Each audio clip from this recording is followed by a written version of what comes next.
the LaxFactor podcast.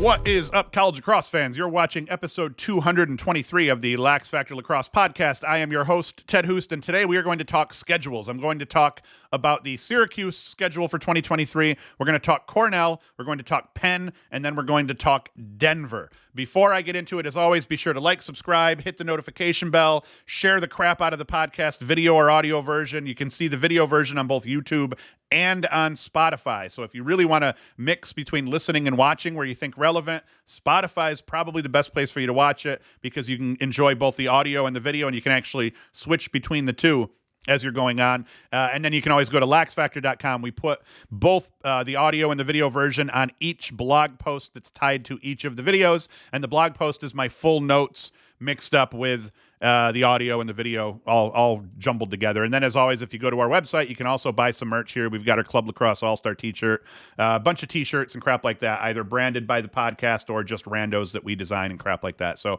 I'm going to shut the hell up, and we are going to dive right into the first one I want to talk about here. And I'm doing this all through the lens of the Lacrosse Bucket website, lacrossebucket.com. Tanner does a great job of covering a lot of this real niche stuff that others don't get too deep into, and Tanner does. So I want to kind of go through his schedule pieces for each of these that we're going to talk about, and then we'll compare this year's schedule to last year's schedule a little bit. So let's dive into Syracuse first. Their 2023 schedule made a bunch of people angry because as we scroll down here to the bottom and we get ahead of ourselves, the teams that they dropped, Stony Brook doesn't even count as a team drop. They rarely ever play Stony Brook. The Army-West Point rivalry and the Cornell rivalry are now dead unless they meet each other in the tournament.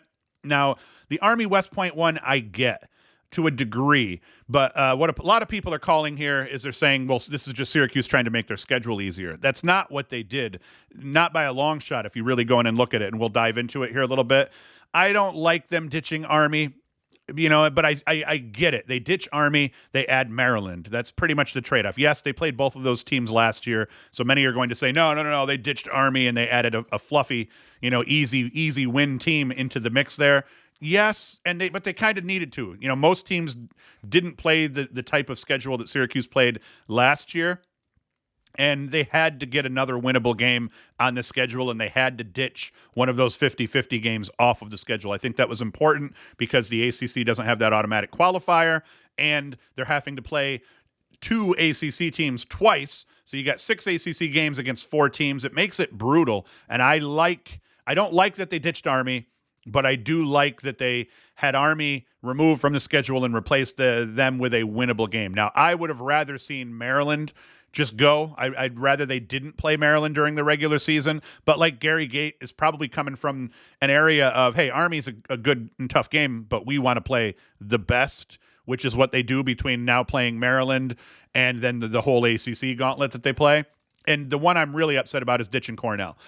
Cornell's a longtime rivalry. That was one of my favorite games to go to. I tried to go every other year, even though I didn't make it. But more often than not, when Syracuse played at Cornell, I found myself sitting in those stands at Cornell, rooting on Syracuse. And it was always a great atmosphere, weeknight game under the lights, usually still pretty cold. And it's just a great place to watch a lacrosse game. So that is the one that I don't like, especially because it seems they replaced Cornell with Princeton. So I don't even get that. I don't understand that one. But if we look at the schedule, the thing I like mainly about the way this schedule is broken down is that it gives you a little bit of a streak where you can rattle some wins together in between playing their typical gauntlet. So if we look at this, Vermont to start the season, Albany, and then Holy Cross. Now, if they handle their business, yes, they lost to Albany last year on the road. They should not have. But if they handle their business, they should be 3-0 heading into the 4-game stretch that is brutal, which is Maryland, Carolina, Duke, and Hopkins. So the only game that you could say in this 4-game brutal stretch that they should win, at least traditionally the way it's gone more, lately, and I think the way the teams are made up for this upcoming season,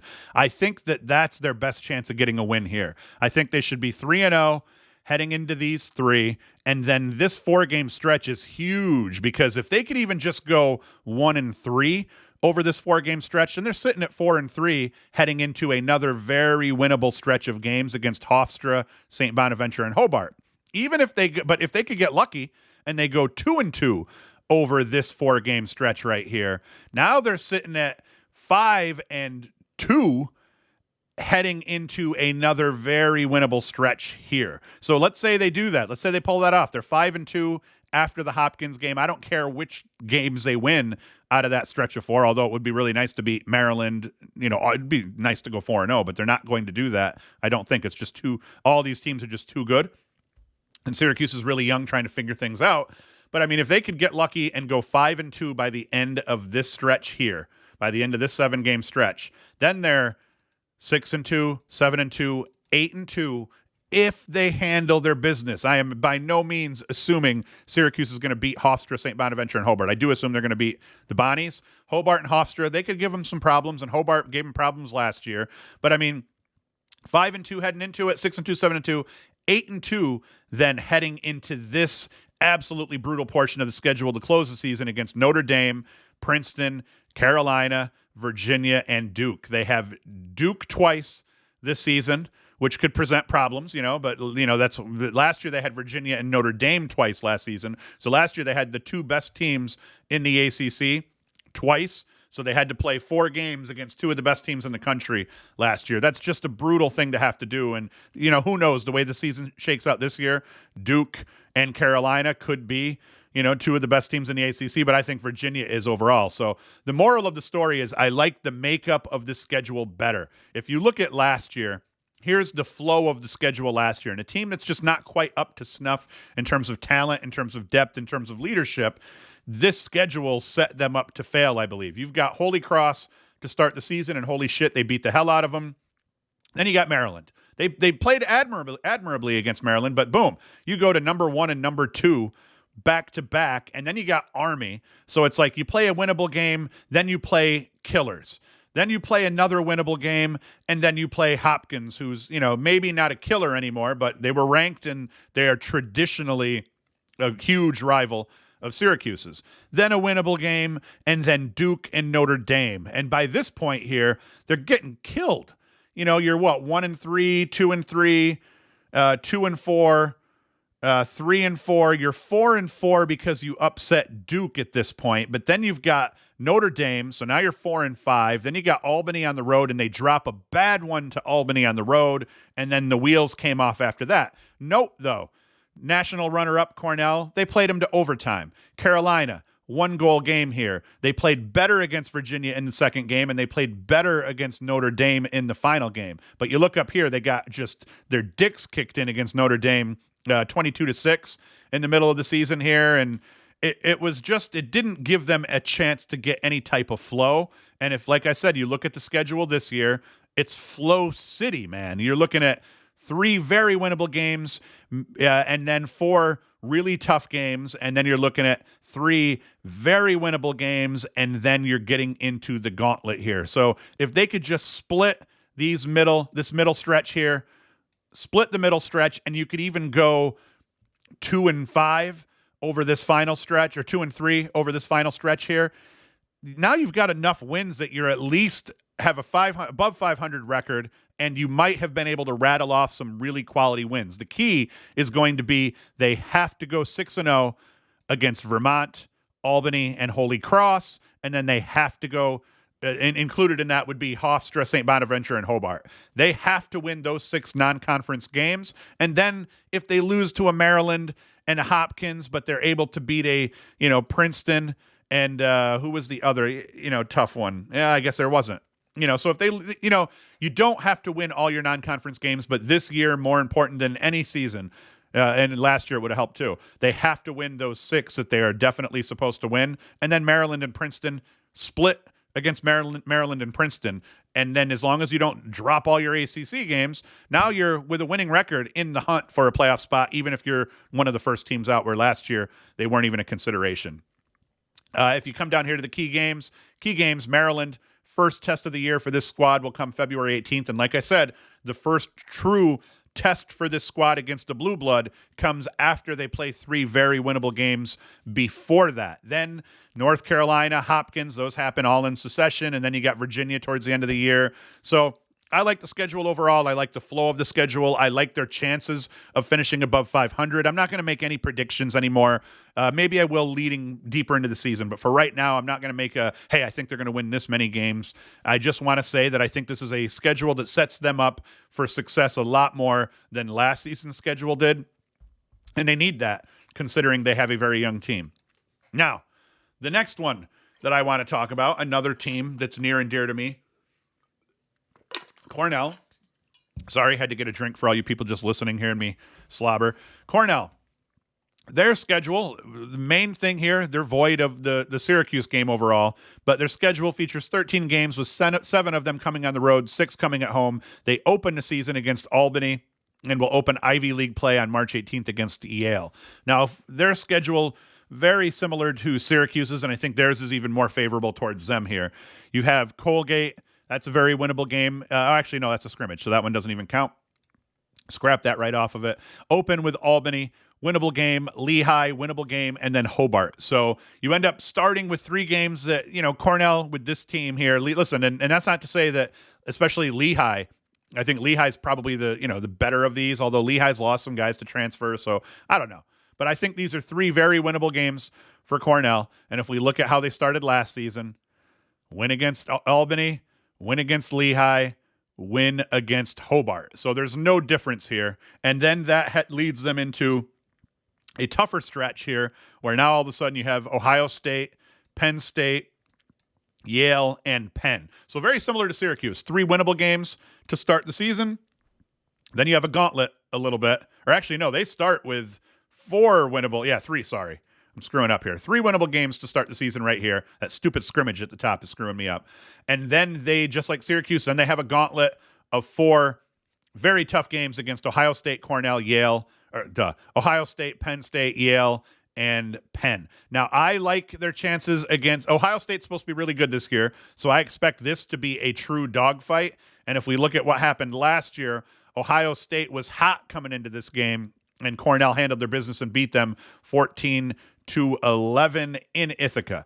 So this year, they're going to have to play that one on the road, and that's going to be a huge game because I think Ohio State's going to be pretty tough this year, and I like Cornell's chances, though. I like Cornell to beat Ohio State, but like they said, first test. Now, Penn State, I don't know. I think that they're probably going to win this game as well, and then they get into their first, what we would call brutal test against Yale. I do think Yale's going to be a little bit better than Ohio State will be this year, but we shall see. And just like Syracuse, though, you start out 3 winnable games, you play the gauntlet, and I don't think there's any chance that over this gauntlet of 4 games here, ending with Penn, I think they at least go 2-2 over this stretch right here against these teams, and that puts them, like we said, in a good position where they're 5-2 heading into Dartmouth. That's a very winnable game. That makes them 6-2 heading into the end of the season, where now we're going to have Harvard, Marquette, Army, Brown, and Princeton. Now, I think they're going to take Marquette in a non-conference game. So, like I said, you can see it's like, hey, easier, pretty brutal. You get yourself a gimme in between the final stretch where, okay, now you got to play Harvard. Very winnable game for them as well, though. So it's almost like, okay, let's start this from the top. Easy, pretty brutal.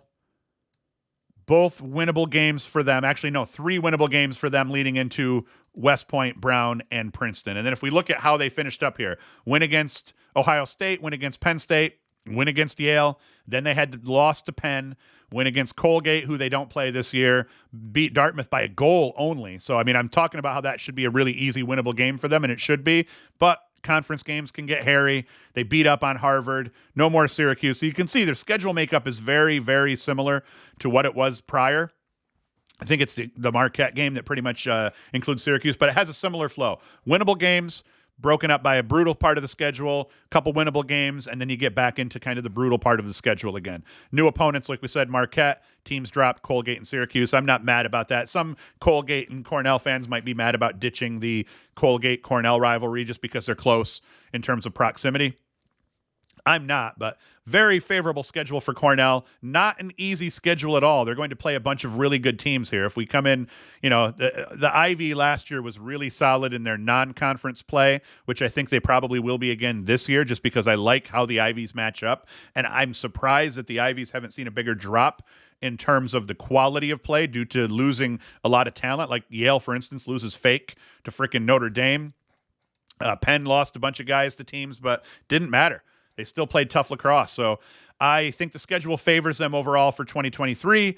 And, this Cornell team is going to look very similar this year to what they looked like last year. So Cornell, one of my, top 5 teams overall, I think. And I think that schedule is going to put them in a position to do well. I don't think they're going to run the gauntlet by any means on their schedule. I think you still see them lose maybe 2 to 4 games during the regular season, but they will make the NCAA tournament, I believe, and they're going to make a decent run at it, I assume, into at least the quarterfinals. We'll see how that goes. Next one I want to talk about, fellow Ivy League team, Penn. And let's just kind of break it down. And this one's a little bit different in terms of the makeup because they just kind of went after it. And they went after it right away last year, and they're going to do the same this year. They start the season out against Duke and against Georgetown and Duke. And you see they did that last year, and it did not hurt them. They had a 2-goal loss to G-Town, and then they have a overtime win against Duke. So it's like, hey, let's throw ourselves to the wolves, see how we do. They went 1-1 over that stretch. And then you got Penn State, winnable game last year. I think they beat Penn State by a goal, very close game. Then you got St. Joseph. So it's like, hey, we got a couple of blue bloods here at the top. Georgetown and Duke are going to be very tough games. Penn State, despite the close game last year, I think is a game that they should win, an in-state rival. But I think they should win that game. So that's not bad. And then you got St. Joseph's, a solid team. St. Joseph's is not a give-me win, but I like their chances of beating St. Joseph's. Last year, they did not play St. Joseph's. No, they did. Last year, St. Joseph's took them to overtime as well. Penn, you'll see here as we go into their old schedule, Penn kind of goes, gives their fans heart attacks throughout the year. Villanova, very tough team last year, and they're the ones that knocked Denver out of the Big East tournament last year. So it's like, boom, you got Villanova, then you got Princeton, then you got Cornell, then you got Yale, Brown, Harvard, Dartmouth, and Albany. Very difficult schedule, I think, because I don't see too many gimmies. And the way they played last year, there wasn't a whole lot of gimmies for them. Georgetown and Duke are brutal. Penn State and St. Joseph's, they should beat them. And Villanova, they should beat them, but none of them are gimmies. Then you get into Princeton, Cornell, Yale, Brown, and Harvard. That is a brutal stretch of games right there, especially assuming that the Ivy doesn't drop too much and that all of the Ivies, once again, are tough and try to kill each other before you finish the season with Dartmouth and Albany heading into the Ivy League tournament. No new opponents, no teams dropped. Key games here for Penn. Second year in a row, the Quakers will open the season up against Georgetown. Last season, Hoyas, that doesn't even make sense there. But yeah, they lost to the Hoyas 10-8. And then, like we said, they go right from the Hoyas up to Duke. And then that's the next game here as we see Duke. They'll play them. Then they got Princeton opening up Ivy League play. They got Yale after that. So brutal schedule for Penn, but Penn's a very talented team, and I like the makeup of their team. But once again, you come into it, you've got to win the non-conference games, and their non-conference schedule is as hard as it gets. Georgetown and Duke to start. Then you got Penn State, St. Joseph's, and Villanova. None of them top-tier teams, but all of them decent lacrosse teams that you're going to have to play. And I think the real gimme games for them end up being Dartmouth and Albany. How did they fare against Dartmouth and Albany last year? Man, Dartmouth was tough last year. 16-12, and then Albany 19-11. St. Joseph's, they kind of swap when they play them. This team, though, they really made their run in the Ivy League tournament here and then get the win over Richmond in the first round of the NCAA tournament before losing to Rutgers. So I fully expect Penn to have a pretty much finish up like they did last year. 11-5 seems like a pretty solid mark overall. I think it'd be about 11 and 9-4 in the regular season or so is what they would end up having to be. I think that's a pretty good region for them to be in. And then it all comes down to what do they do in the Ivy League tournament for Penn. And but yeah, that's the Penn schedule. I didn't bring up Denver's Denver lacrosse schedule. I want to bring their actual schedule up from 2023 or 2022. so we can compare that. Okay, so let's look at the Pios here. Pios, the dumbest Big East team in the game. How do you have a team in Denver playing in the Big East? But, that's a argument. That's a discussion for another day here. Down year for the Pios, 9-6 overall, 4-1 in Big East play. They saw their season ended by Villanova in the Big East tournament in the semis.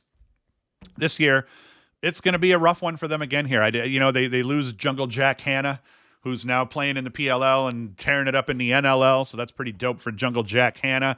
But, Denver's got a lot of guys now on this roster that have to prove themselves. They're without, apparent All-Americans almost across the board here. So Denver against Utah to start the season. I think that Denver, once again, a winnable game for them. So you start with Utah and Air Force. But both, if we look at the schedule last year here, Utah, they won by a goal, and Air Force 13-9. So even no matter what happens, Utah is going to come to play in this game. I think this one's kind of like the Syracuse Army rivalry used to be, where, listen, Syracuse is getting up for this game. Army, though, every year coming to play in the Dome, I think always was a little bit more up than Syracuse, and I think that's going to be like this type of rivalry here. Utah is always going to be a little bit more up than Denver for this game, just because Denver is the traditionally better team. Utah, the young upstart that showed a little bit of promise here and there. But, yeah, 2 winnable games to start the season before you then play Duke at home. So that's a good one for them. And they fare well against Duke in the regular season. Last year, Duke beat them 19-10. Not so much last year. And then I want to say Duke might have beat them up in 2021 as well. What happened in 2021 with Duke?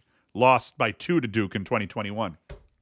So that's rough. They don't have Jacksonville on the schedule this year, so that's a little bit different. Then you got a very winnable game against Merrimack before playing North Carolina, and then Yale, Ohio State, Georgetown, Nova. Like this is a very tough schedule overall for Denver. And what I don't like is it looks a lot like Syracuse's schedule last year. 2 winnable games, Duke. And not that Duke's not winnable, but these are games they should win. And then you've got Duke, which is a toss-up. Then you got a winnable game, Carolina, Yale, Ohio State, Georgetown. That's brutal. Villanova, winnable, but league rival, and they're the team that beat you last year. Denver beat Villanova in the regular season, I think, by a goal or 2. We'll look. And then they get ousted by Villanova. So, it's like it doesn't get easy after that. The only winnable games, the games that they should absolutely win, you would say, on this schedule once they get past this initial stretch here, Towson, St. John's, Providence, Marquette, Big East play, but those aren't games that are going to get you a whole lot of clout in terms of making the NCAA tournament. So I feel like, the schedule out of conference is pretty tough when you're looking at teams like Duke, Carolina, Yale, Ohio State, Georgetown as you get into league play. This is a tough schedule again for them. And I think that just looking at it, based on what I know about Denver's roster at this point, it's going to be very difficult for them to make the NCAA tournament. Their only hope, I think, of pretty much making the NCAA tournament would be, you get lucky, you beat everybody non-conference on your schedule, including Duke, Carolina, and Yale and Ohio State. Take all those non-conference games, and then what you do in your conference, maybe it's not quite as important as long as you only lose, let's say, to Georgetown. But I think realistically, they're not going to win all those non-conference games, and they're going to pretty much have to win their tournament to get themselves into the NCAA tournament. I don't see, if they don't win their conference tournament, I think there's almost no chance for Denver. If we look at what they did last year, lost to Duke, lost to Jacksonville, who's not on the schedule anymore. Oh, hey, you beat Canisius, only, though, to turn around and lose to Carolina, lose to Yale. They beat Ohio State. That was a big win for them. But then you get waxed by Georgetown in Denver, nonetheless. You beat Villanova. You beat up on, you know what I mean? It's like, yeah, sure, you beat up on St. John's, you beat up on Providence, and you beat up on Marquette, but then you turn around and lose to Villanova in your conference tournament by a goal. So it's like, man, I don't see Denver's record getting much better than what it was last year. I think this seems pretty reasonable for a 2023 outcome, and I think the chance of making the NCAA tournament is slim to none unless they win their conference tournament. And they could do that, that Denver, you got a legendary coach over there, and they are bringing in some solid talent. It's just you're playing a a pretty tough non-conference schedule mixed with the fact that your conference in terms of quality wins is not going to give you much of anything.